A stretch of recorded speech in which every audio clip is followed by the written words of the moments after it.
Assalamualaikum warahmatullahi wabarakatuh. Halo cendekiawan, how is it going? Semoga dalam keadaan prima untuk belajar. Bersama saya, Uncle Widi. Kali ini kita akan membahas 15 soal tryout bahasa Inggris yang telah kamu ikuti bersama Lembaga Bimbingan Belajar Cendekia. 15 soal tryout yang telah kamu kerjakan beberapa waktu yang lalu dirancang untuk mengujikan keterampilan membaca. Nah, beberapa hal yang perlu kamu lakukan sebelum menjawab soal-soal semacam ini adalah 1. Identifikasi jenis teksnya. 2. Temukan gambaran umum teks. 3. Tentukan tujuan teks. Untuk menentukan jenis teks, gambaran umum, dan tujuan teks, kamu dapat membaca sekilas teks tersebut untuk menemukan beberapa kata kunci yang saling terkait yang menunjuk pada informasi yang kita butuhkan. Dengan melakukan hal ini, akan lebih mudah bagimu untuk menemukan jawaban pada soal-soal berikutnya. Sudah siap? Mari kita awali dengan ucapan basmalah. Bismillahirrohmanirrohim. Soal nomor 1. Soal nomor 1 didasarkan atas teks berbentuk notice. Terdapat beberapa kata atau frasa yang perlu kita perhatikan di dalam teks tersebut. No loitering, yang berarti dilarang berkeliaran. No trespassing, yang berarti dilarang masuk tanpa izin atau dilarang menerobos. Violators, yang berarti pelanggar aturan. Building, yang berarti bangunan. Arrested, yang berarti ditangkap. Dan prosecute, yang berarti menuntut. Dari kata-kata tersebut, kita dapat mengetahui bahwa penulis melarang orang lain memasuki area sekitar bangunan. Soal nomor 1 menanyakan apa yang perlu dilakukan pembaca ketika membaca teks tersebut. Jawaban nomor 1, A. Stay away from the place, yang bermakna menjauhi tempat tersebut. Soal nomor 2 dan 3. Soal nomor 2 dan 3 didasarkan atas teks berbentuk greeting card. Terdapat beberapa kata yang perlu kita perhatikan di dalam teks tersebut. Diligent work, yang berarti kegigihan. Paid off, yang berarti terbayarkan. Medal, yang berarti medali. Game, yang berarti pertandingan. Dan salute, yang berarti selamat. Dari kata-kata tersebut, kita dapat mengetahui bahwa penulis mengucapkan selamat kepada Harry atas kemenangannya dalam pertandingan yang diikutinya. Soal nomor 2 menanyakan apa tujuan dari pesan tersebut. Jawaban nomor 2, B. To praise someone's achievement, yang berarti mengucapkan selamat atas prestasi seseorang. Soal nomor 3 menanyakan apa yang telah dilakukan Harry. Jawaban nomor 3, won a competition, yang berarti memenangkan kompetisi. Soal nomor 4 dan 5. Soal nomor 4 dan 5 didasarkan atas teks berbentuk announcement. Terdapat beberapa kata yang perlu kita perhatikan di dalam teks tersebut. Unforeseen circumstances, yang berarti keadaan tak terduga. Compelled, yang berarti terpaksa. Cancel, yang berarti membatalkan. Apologize, yang berarti meminta maaf. Rearrange, yang berarti mengatur ulang. Dari kata-kata tersebut, kita dapat mengetahui bahwa penulis menyampaikan permohonan maafnya atas pembatalan kelas dan meminta untuk mengatur ulang kelas pengganti. Soal nomor 4 menanyakan persamaan kata unforeseen. Jawaban nomor 4, B. Unpredictable, yang bermakna tidak terduga. Soal nomor 5 menanyakan apa yang perlu siswa lakukan. Jawaban nomor 5, C. To reschedule another class, yang bermakna mengatur ulang jadwal untuk kelas pengganti. Soal nomor 5 dan 6. Soal nomor 6 dan 7. Soal nomor 6 dan 7 didasarkan atas teks berbentuk invitation. Terdapat beberapa kata atau frasa yang perlu kita perhatikan di dalam teks tersebut. Tears yang berarti air mata. Celebrate yang berarti merayakan. Bid farewell berarti mengadakan acara perpisahan.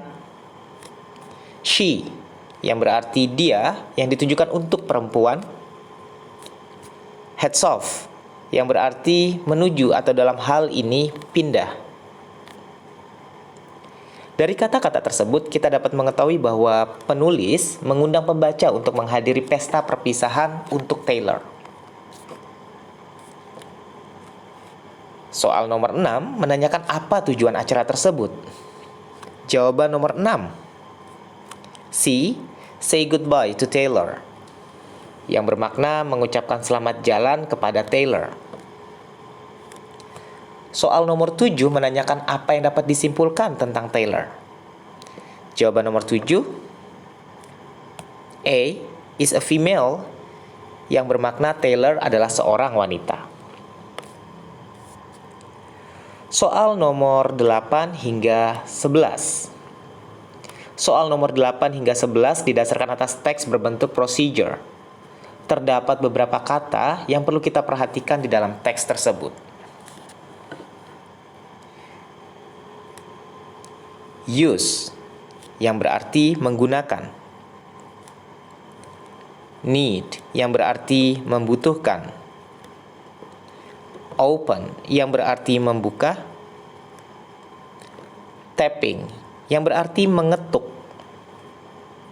Scan yang berarti memindai. Send yang berarti mengirim. Remember yang berarti mengingat. Dari kata-kata tersebut, kita dapat mengetahui bahwa penulis menunjukkan cara mengakses aplikasi WhatsApp melalui komputer yang dikenal dengan WhatsApp Web.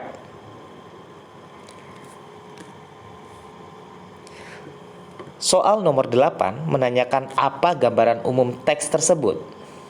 Jawaban nomor 8. See how to use WhatsApp Web, bermakna bagaimana menggunakan WhatsApp Web. Soal nomor 9 menanyakan pada langkah berapa kita dapat menuliskan pesan. Jawaban nomor 9. C. 5.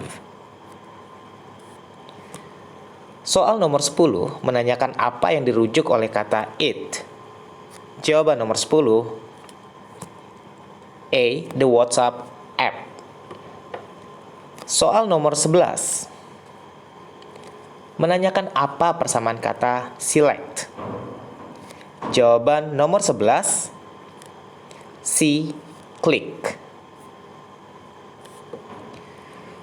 Soal nomor 12 hingga 15. Soal nomor 12 hingga 15 didasarkan atas teks berbentuk recount. Terdapat beberapa kata yang perlu kita perhatikan di dalam teks tersebut. Remember an incident yang berarti mengingat sebuah insiden. Sitting yang berarti duduk. Flew yang berarti terbang. Terrified yang berarti ketakutan. Started to laugh yang berarti mulai tertawa. Felt yang berarti merasa. Peed myself yang berarti mengompol. Dan blushed yang berarti memerah sebagai representasi dari rasa malu. Dari kata-kata tersebut, kita dapat mengetahui bahwa penulis menceritakan pengalamannya ketika duduk di kelas 9. Penulis menertawai temannya yang ketakutan dengan burung yang tidak sengaja terbang ke dalam kelas. Penulis tidak bisa menahan tawanya sehingga dia mengompol dan membuatnya merasa malu. Soal nomor 12. Soal nomor 12 menanyakan kata sambung yang cocok untuk menghubungkan kalimat tersebut. Jawaban nomor 12. B. Although yang bermakna meskipun. Sehingga kalimat itu bisa bermakna dia merasa ketakutan meskipun burung tersebut tidak berbahaya. Soal nomor 13 menanyakan apa yang terjadi pada penulis. Jawaban nomor 13. D. She wetted herself, yang berarti dia mengompol. Soal nomor 14 menanyakan apa yang dirujuk oleh kata it. Jawaban nomor 14 B. The laughter, yang berarti tawa. Soal nomor 15 menanyakan apa yang dirasakan penulis. Jawaban nomor 15 ashamed, yang bermakna malu. Baiklah cendekiawan, demikian pembahasan ringkas soal tryout bahasa Inggris kali ini. Untuk penjelasan detailnya, mari bergabung bersama kami di Lembaga Bimbingan Belajar Cendikia. Thank you very much. Assalamualaikum warahmatullahi wabarakatuh.